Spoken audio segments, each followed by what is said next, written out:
Assalamualaikum Sobat Inspira, berjumpa kembali bersama saya Ziandini Hunafa. Dalam beberapa menit ke depan kami akan memberikan beragam informasi kepada Anda, tentunya hanya di program Berita Inspira.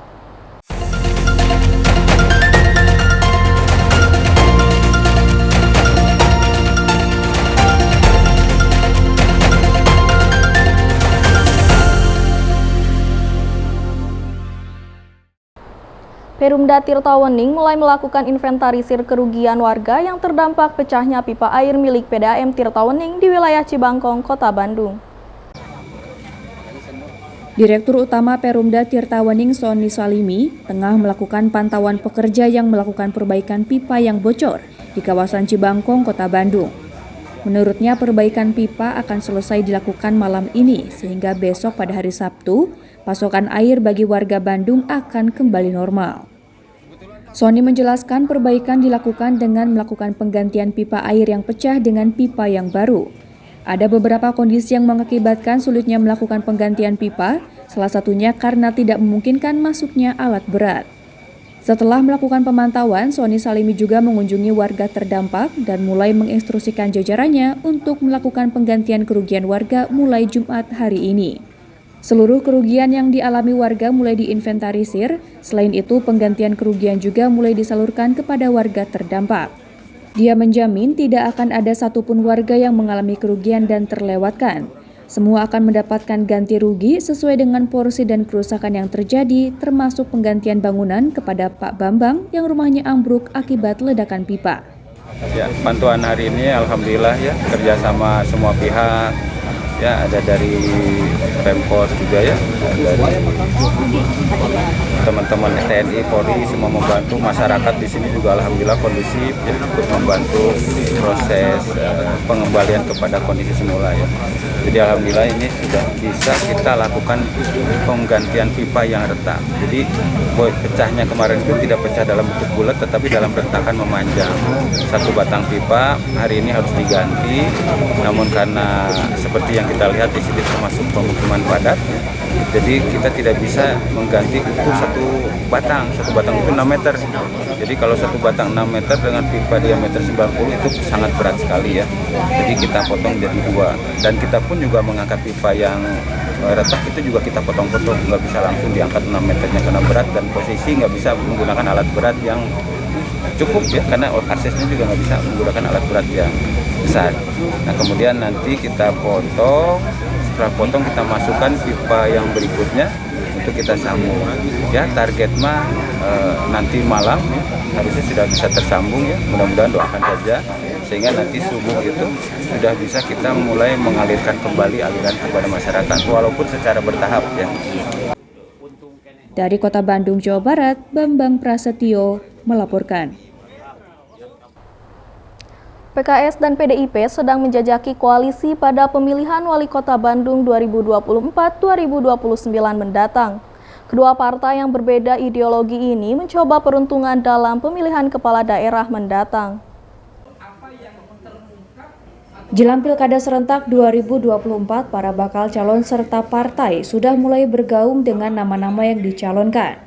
Seperti yang hadir pada diskusi yang bertajuk pembentukan poros koalisi pemilihan Wali Kota Bandung tahun 2024 yang digelar Indonesian Politics Research and Consulting di kawasan Jalan Merdeka, Kota Bandung belum lama ini. Salah satu narasumber yang hadir yaitu anggota DPRD Kota Bandung dari fraksi Partai Keadilan Sejahtera, Asep Mulyadi. Dirinya digadang-gadang sebagai calon Wali Kota Bandung dari Partai Keadilan Sejahtera atau PKS. Asep Mulyadi menilai perlu adanya kolaborasi semua pihak dalam membangun Kota Bandung, termasuk dengan partai politik. Menurutnya dalam membangun Kota Bandung diakuinya tidak bisa sendirian, akan tetapi harus bersama-sama dan berkolaborasi termasuk dengan partai politik yang ada di Kota Bandung. Karena itu dirinya tak menutup kemungkinan berkolaborasi dengan Partai Demokrasi Indonesia Perjuangan pada pemilihan Wali Kota Bandung mendatang. Dan kami di PKS sangat membuka ruang koalisi dengan partai manapun, dan saya secara pribadi Asep Mulyadi siap untuk bekerja sama ya dengan calon-calon yang sekarang muncul. Tentu saja kita jajaki, kita lihat peluang-peluang dan survei-surveinya.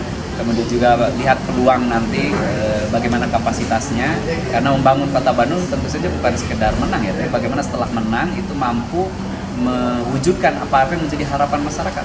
Hari ini masyarakat sangat punya harapan betul ya kepada pemimpin wali kota ke depan. Dari fraksi PDI Perjuangan, Volmer Siswanto pun mengaku ada kemungkinan berkoalisi atau dengan PKS. Kerjasama politik antara PDI Perjuangan dengan partai-partai lain, dan memang bagi kami kerjasama politik adalah satu keniscayaan dalam Pilkada Kota Bandung, mengingat PDI Perjuangan di Pileg 2024 ini hanya mendapat 7 kursi, sehingga kita membutuhkan kerjasama politik dengan partai lain untuk memenuhi syarat kita maju dalam proses Pilkada tahun ini. Pada kesempatan yang sama, hasil penelitian Direktur Eksekutif IPRC, baik partai politik maupun pasangan calon yang maju dalam pemilihan kepala daerah harus memiliki chemistry yang kuat agar pembangunan berjalan sesuai rencana dan lebih baik. Dari Kota Bandung, Jawa Barat, Bambang Prasetyo melaporkan. Tak banyak orang yang tahu bahwa di Kabupaten Bandung terdapat sebuah sentra produksi tusuk sate. Bahkan sebagian warga kampung tersebut telah menekuni pembuatan tusuk sate dengan alat seadanya selama bertahun-tahun. Inilah Kampung Randu Kurung, Kecamatan Kutawaringin, Kabupaten Bandung, yang menjadi salah satu sentra produksi tusuk sate. Di mana sebagian besar penduduknya, terutama para wanita, menekuni pembuatan tusuk sate dengan hasil produksinya mencapai ribuan tusuk sate per hari. Seperti yang dilakukan oleh Karmini, wanita berusia 63 tahun tersebut, warga kampung Randu Kurung yang setiap harinya membuat tusuk sate. Dengan terampilnya, satu persatu bambu yang telah ia peroleh dibentuk sedemikian rupa dengan menggunakan alat sederhana. Setelah menemukan ukuran yang sesuai, bambu-bambu tersebut dikumpulkan, lalu diraut ujungnya hingga runcing, dan bambu-bambu tersebut dijemur di halaman rumahnya agar lebih kuat dan tidak berjamur. Karmini pun telah melakoni pembuatan tusuk sate ini sejak 20 tahun silam. Dari satu batang bambu dapat menghasilkan 200 hingga 300 tusuk sate, di mana tusuk sate tersebut dijual seharga Rp1.500 hingga Rp2.500 untuk 2 ikat tusuk sate. Udah rangkum 20 tahun. Banyak ibu-ibu damel tusuk sate di daerah ini mah seueur. Banyak damel tusuk sate.